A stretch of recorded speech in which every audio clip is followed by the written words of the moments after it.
Break के बाद आप सभी का एक बार फिर से ब्रेक के बाद आप सभी का एक बार फिर से नमस्कार, आदाब, सत श्री अकाल, जय भीम, जोहार। मेरा नाम है नवीन कुमार। अभी अभी आपने जो सुना वो एक दुर्घटना नहीं है, यह भारतीय टेलीविजन का एक सच है। बेशर्मियों की हद पर प्रेस काउंसिल को लिखना पड़ा है कि आप जो कर रहे हैं वो पत्रकारिता के मूल्यों के सरासर खिलाफ है, ऐसे मत कीजिए। लेकिन सुनेगा कौन? खैर, टीपी पर आते हैं। टीपी का मतलब होता है टेलीप्रॉम्प्टर, एक ऐसी मशीन जो एंकर के सामने रखी होती है और उसमें जो लिखा होता है वही उसको पढ़ना होता है। लेकिन स्क्रिप्ट कहां से आ रही है, सवाल इसका है। बताऊंगा, लेकिन एक लाइन में बात इतनी सी है कि एंकर लिखे हुए को पढ़ रहा है, जनता को धोखा दे रहा है और पूरी ढिठाई से अपनी बेशर्मियों को सच बता रहा है। संपादक इस नंगई को अपनी योग्यता बता रहा है, अपने आप को प्रेमचंद पराड़कर, राजेंद्र माथुर समझ रहा है। और यह किसी बुलेटिन में टेलीप्रॉम्प्टर के फेल हो जाने का मामला नहीं है, यह पूरी टेलीविजन पत्रकारिता के टेलीप्रॉम्प्टर के फेल हो जाने का मामला है। आज के एंकर का टेलीप्रॉम्प्टर है एक चेहरा जो मुल्क के मातम के मंडप में बदल जाने के दौर में भी मोर से खेलता है, उसे दाना चुगाता है, देश के लुटे हुए सुकून पर बाग में सुकून से किताब पढ़ता है।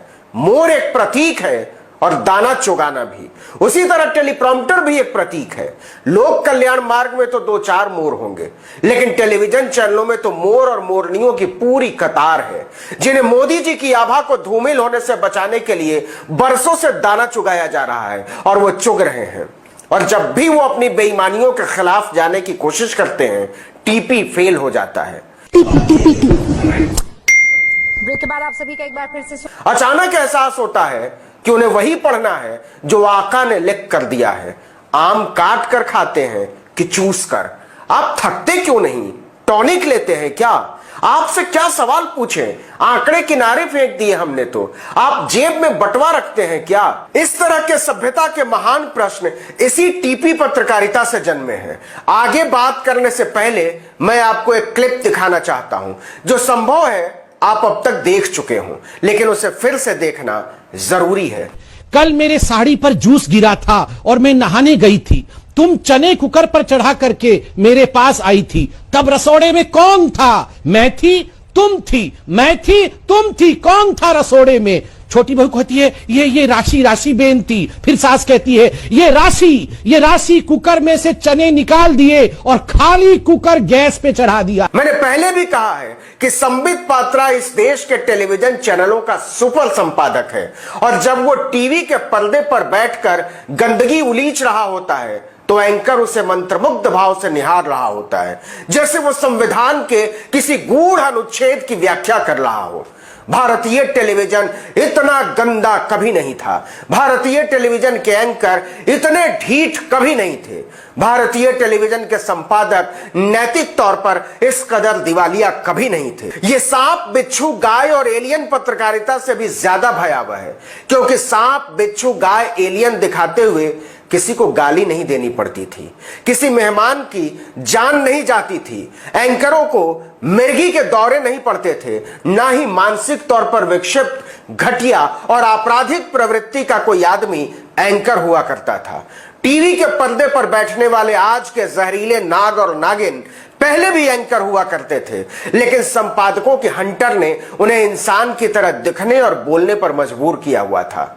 आज तो संपादक एक गुलाम से ज्यादा कुछ नहीं, जिसे संबित पात्रा जैसी घटिया सोच के लोग उंगलियों पर नचाते हैं। पटना वाले लड़के के लिए बंगाल वाली लड़की पर उछाला जा रहा कीचड़ कोई न्याय का मामला नहीं है। भूल जाइए कि टीवी के बदमिजाज एंकर न्याय के लिए गंदी नाली में लौट रहे हैं। वो तो सिर्फ आका के शान में टीपी पढ़ रहे हैं, क्योंकि जब टीपी उड़ जाएगा तो पत्रकारिता का मॉइस्चर भी उड़ जाएगा।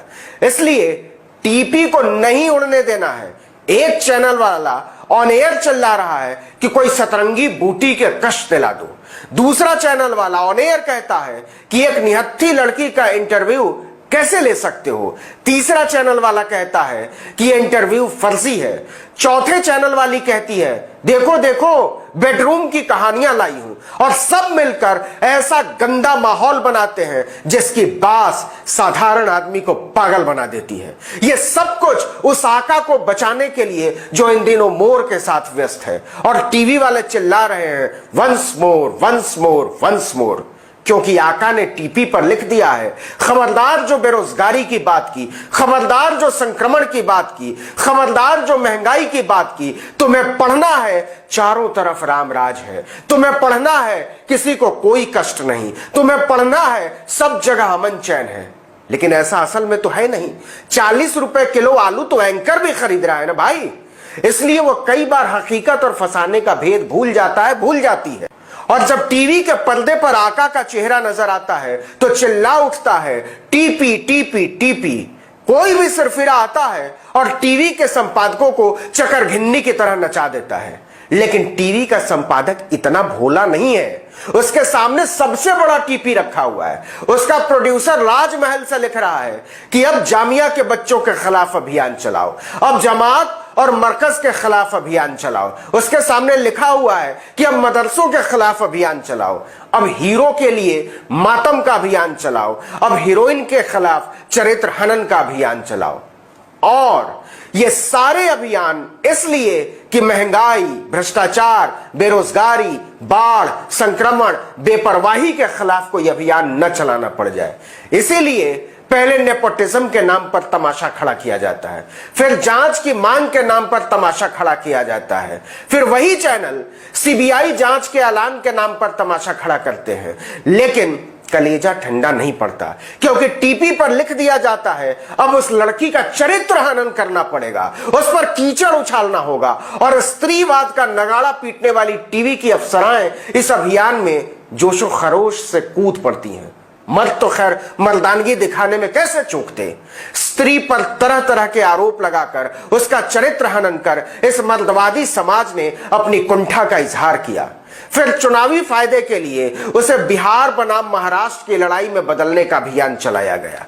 लेकिन इतने से बात बन नहीं रही थी। इस विवाद में महान भारतीय संस्कृति की पूरी झलक नजर नहीं आ रही थी। भारत में कोई बात हो, विवाद हो, जाति पीछे छूट जाए, यह कैसे संभव है? तो अब जाति भी बीच में आ गई है। बहस महान भारतीय परंपरा के मुताबिक चल पड़ी है। सुशांत को लेकर मर्द औरत बिहार महाराष्ट्र के बाद ठाकुर ब्राह्मण होने लगा है। यही इस समाज की विशेषता है, यही चरित्र है। हम अंतिम सेज की राख में भी जाति ढूंढ लेते हैं, लेकिन जैसे ही दलितों, पिछड़ों, आदिवासियों का जाति आधारित शोषण और जुल्म का सवाल उठता है, हम बेहद शातिर अंदाज में कहते हैं कि जातिवाद खत्म हो गया है। उनके अधिकारों की बात होती है तो हम कहते हैं समाज बदल गया है, पहले जैसा नहीं है, वर्ण व्यवस्था अतीत की बात है, वगैरह वगैरह। लेकिन यह तो कुछ भी नहीं।